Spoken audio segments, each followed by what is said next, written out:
pada cerita Hadi tadi kan. Hadi ada buat satu kenyataan tau, Haji Hadi kan. Dia kata apa?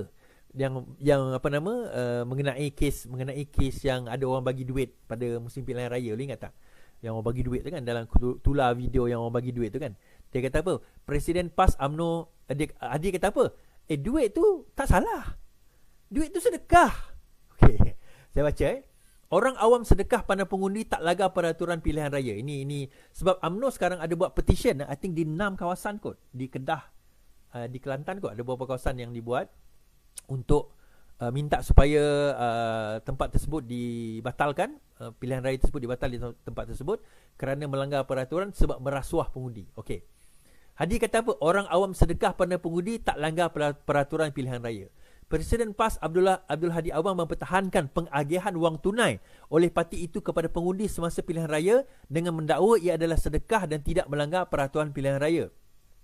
Malaysian Insight memetik ahli parlimen marang itu sebagai berkata, peraturan sedia ada hanya melarang calon yang bertanding dan wakil mereka daripada memberi tunai kepada pengundi. Mengikut undang-undang pilihan raya, calon atau wakil calon tak boleh bagi orang awam. Tak boleh bagi. Orang awam nak bagi sedekah terpulang kepada dia, katanya kepada pemberita. Abdul Hadi juga menyifatkan petisyen yang difailkan BN untuk mencabar keputusan pilihan raya 3 kerusi bukan nama, 3 kerusi Parlimen Terengganu sebagai perang saraf. Pada 3 Januari lepas, again bukan Kelantan dengan Kedah tapi Terengganu, Badan Pembangunan UMNO Terengganu memfailkan petisyen untuk membatalkan keputusan PRU baru-baru ini bagi kawasan Parlimen Kuala Terengganu, Marang dan juga Kemaman.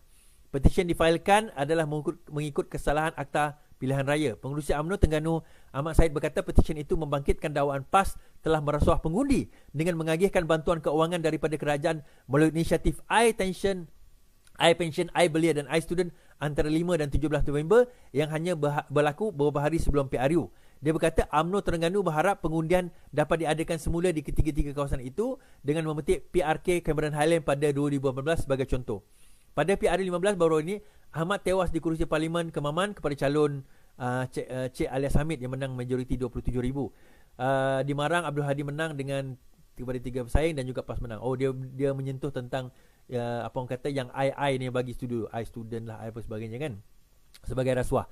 Dan juga ada yang nak memetik bahawa bantuan orang kata apa yang diberikan kepada pengundi itu sebagai hadiah, dia kata, bukannya sebagai rasuah, itu sebagai hadiah saja. Now, hadiah atau rasuah tuan-tuan, ni kalau saya rujuk kepada orang yang bagi apa orang kata bantuan pada waktu itulah kan.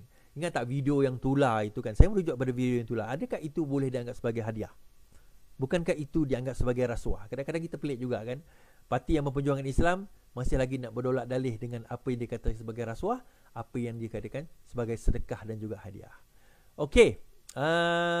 So basically Rafizi hari ini ada buat satu convention pilihan raya di Kelantan dan telah merangka rancangan 5 tahun meyakinkan rakyat Kelantan dan juga Terengganu. Saya dah dengar juga tadi bahawa memang ada rancangan 5 tahun lah bagaimana nak memenangi Kelantan dan juga Terengganu ini. So untuk memenangi Kelantan dan Terengganu ini sudah ada planning dia, dan juga untuk memenangi Sarawak pun sudah ada planning kita.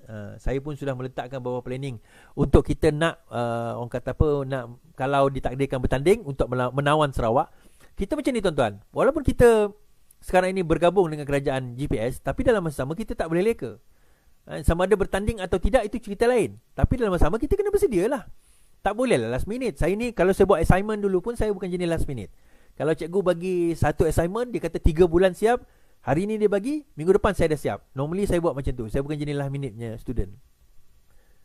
That's why kita kena bersedia dalam kadar yang sangat cepat lah. Kita kena bersedia. Dan juga Kelantan Terengganu pun telah diberi mandat untuk bersedia dalam 5 tahun akan datang. Bukan setakat PRU yang ini. PRU yang ini kena bersedia lah. Tapi kalau nak menang Kelantan dan Terengganu, mereka kena bersedia dalam tempoh sekarang dan untuk pilihan raya yang akan datang. Untuk pilihan raya yang akan datang. That's why it's very crucial untuk mereka nak mengadakan perkara tersebut dalam tempoh masa yang terdekat. Terima kasih juga. Hari ini mata wang mengukuh 2.9 dan dijangkakan lagi mengukuh lepas ini. USD berbanding dengan Malaysian Ringgit.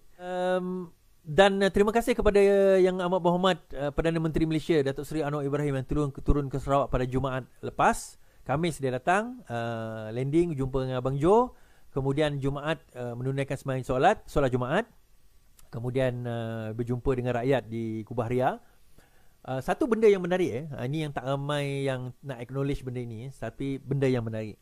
Apa yang Datuk Seri Anwar ini lakukan kepada Sabah dan Sarawak, terutama Sarawak. Saya tak nak sentuh Sabah sangat. Saya orang Sarawak, saya nak sentuh tentang Sarawak. Apa yang beliau lakukan kepada Sarawak dalam tempoh 2-3 bulan ini tidak pernah, tak termimpi dan tidak pernah dirancang oleh orang Perdana Menteri yang sebelum-sebelum ini. Dia berjaya buat orang kata apa? Terlalu banyak benda. Orang kata apa? Kepada Sarawak yang orang lain, Perdana Menteri lain, tahu tak kisahlah Ismail Sabri ke, Muhyiddin Yassin ke, orang kata Mahathir Mohamad ke, yang sebelum-sebelum ini tak pernah mampu lakukan. Sebenarnya bukan tak mampu, tuan-tuan. Ini saya nak cerita. Perdana Menteri sebelum ini bukan tak mampu. Dia orang sebenarnya bukan tak mampu. Ini to be honest with you. Sebenarnya bukan mereka tak mampu, tetapi mereka tak nak. There's a difference. Dan satu lagi, dengan apa yang Datuk Seri Anwar bagi sekarang ini, menariknya sebaik saja kabinet dibentuk pada tempoh hari dan dilantik TPM daripada orang Sarawak, Fadilah.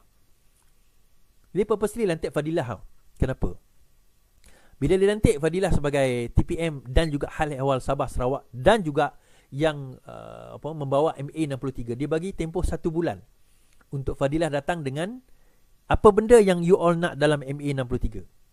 Hari Khamis tu Rafizi datang, Nik Nazmi datang, Menteri Kesihatan datang, semua datang untuk jumpa, membincang pagi itu berkenaan dengan MA63. So dia lepas sebulan datang pada pagi itu, Jumaat itu, mereka membentangkan kepada Perdana Menteri apa yang mereka nak di dalam MA berdasarkan kepada MA63 yang didakwa selama ini. Bertahun-tahun GPS dakwa, yang GPS YB Hasidah dulu pernah terbang ke London kononnya untuk dapatkan dokumen asal MA63 ni, yang tapi tak pernah didedahkan kepada umum pun. So sekarang ni dah datang, dah bawa, dah jumpa Perdana Menteri. Hari Jumaat lepas dah jumpa, dah bentang.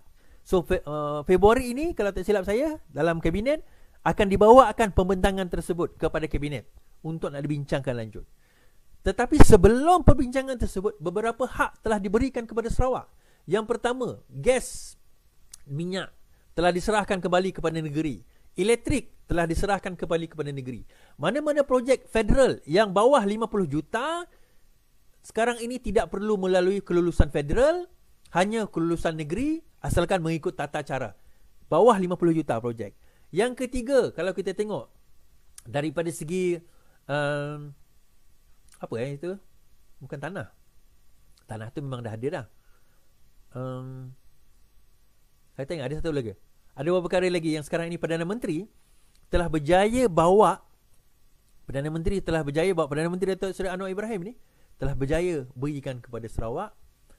Dan sebab itu saya kata, kenapa ini nak bagi tahu dengan orang Sarawak lah, yang mungkin menonton saya, mungkin tak menonton saya, lepas ini mungkin tahu menonton saya sebagainya. Kita nak bagi tahu bahawa kenapa orang mempersoalkan, kenapalah kau nak ikut parti Melaya tu, parti Ulun Melaya. Kau Ulun Melaya, Ulun ni maksudnya hamba kepada Melaya lah. Kau ni hamba kepada Melaya sebab kau ikut PKR. PKR tu parti Melaya. Ni saya nak bagi tahu.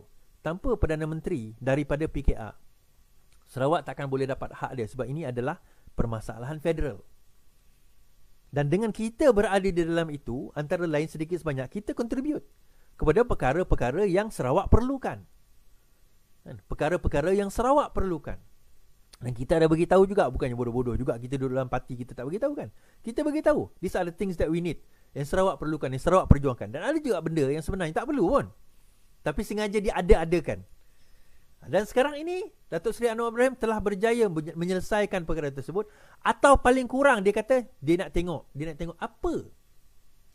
apa sebenarnya yang kau nak, apa yang kau nak bentangkan, apa yang korang nak kata MA63 yang Melaya tak nak bagi tu, apa dia. Dan sekarang ini the balls is in GPS court. Semua dah bagi. Kalau tak membangun juga lepas ini, salahnya pada siapa?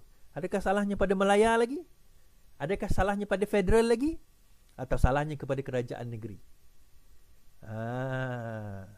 Ini benda yang kita kena faham. Bagi Datuk Seri Anwar Ibrahim, dia tak ada isu. Sebab dia tak ada kepentingan. Tuan-tuan tak faham kepentingan Sarawak dan Sabah, terutama dalam hal-hal strategik minyak, gas, mineral ni adalah sangat penting, terutama kepada orang-orang elit tertentu. Siapa mereka? Bagaimana? Itu cerita lain. Saya tak nak cerita detail. Pada elit tertentu di dalam Sarawak dan juga di luar Sarawak, di federal, di dalam GPS dan juga di dalam UMNO. Kita nak cerita for all these years, sebenarnya ada, masing-masing ada kepentingan. So bila Datuk Seri Anwar masuk, dia tak ada kepentingan. Dia gaji pun tak ambil. Dia dah ada pencen dia kata gaji pun dia tak ambil. So bila dia tak ada kepentingan, kau nak apa? Kau nak A, ambil lah. Sebab dia tak ada kepentingan pada A tu. Sedangkan orang lain kalau dia buat keputusan A, tak boleh ni, sebab apa? Berkaitan dengan orang ni, berkaitan dengan orang ni, berkaitan dengan orang ni, berkaitan dengan orang tu, tak boleh. Ni orang-orang kita ni, kita jaga. Pilihan raya nanti mereka yang tolong kita. Anwar tak ada. Dia kata, siapa nak tolong aku? Dalam pilihan raya lepas, siapa tolong dia? Tak ada. So sekarang ni nak lepas lah. Tapi orang-orang ni lantak dia orang. Yang penting rakyat. Dan yang penting GPS, rakyat Sarawak ni, rakyat Sarawak ni dapat apa kelebihan yang kita ada sepatutnya. So kalau sekiranya masih lagi ada alasan mundur, tak cukup, negeri besar, duit tak ada, salahnya bukan salah federal, salah orang Melaya, ini salah pemimpin Sarawak sendiri. Itu yang kena kita faham. Okey, itu saja daripada saya di YouTube dan Facebook. Terima kasih saya ucapkan kerana bersama dengan saya. I will be back setiap malam seperti biasa pukul 10 malam. Ini saya awal sikit, pukul 9.30 saya bersiaran tadi. Sampai pukul 10 insyaAllah kita akan bersiaran seperti biasa. Selamat malam, terima kasih. Kita jumpa lagi. Yang penting lawan, tetap lawan.